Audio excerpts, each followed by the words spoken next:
किसी ने पूछा है पुनर्जन्म के बारे में आपके क्या विचार हैं? मुझे तो लगता है कि पुनर्जन्म नहीं होता है। पुनर्जन्म तो होता है, लेकिन मरने के बाद नहीं होता। पुनर्जन्म जीते जी हो जाता है। और इस बात को समझने के लिए आपको ध्यान की उच्चतम गहराई में जाना पड़ेगा, तब जाकर हो सकता है कि सत्य की कोई छोटी सी किरण आपको दिखाई दे।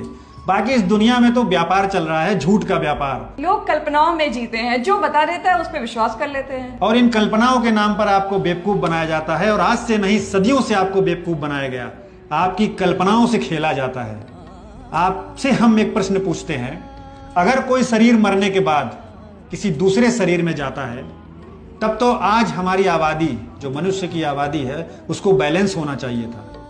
ये आबादी इतनी बढ़ती क्यों चली जा रही है? ये आत्माएं कहां से पैदा हो रही हैं? दूसरी बात, हमारे विचार, हमारी पूरी जिंदगी की स्मृति, हमारे शरीर का एक एक अंग दिमाग के मरने के बाद बंद हो जाता है, पूरी तरह से खत्म हो जाता है। जिस दिन इस दिमाग में विद्युत की सप्लाई बंद हो जाती है, उस दिन पूरी तरह से हम शून्य हो जाते हैं, मर जाते हैं। फिर बचता क्या है?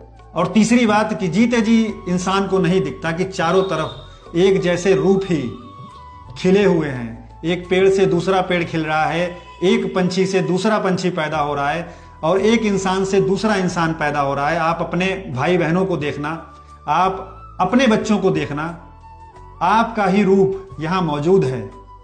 इसीलिए हमने कई बार कहा भी है कि मृत्यु है ही नहीं, जीवन सिर्फ रूपांतर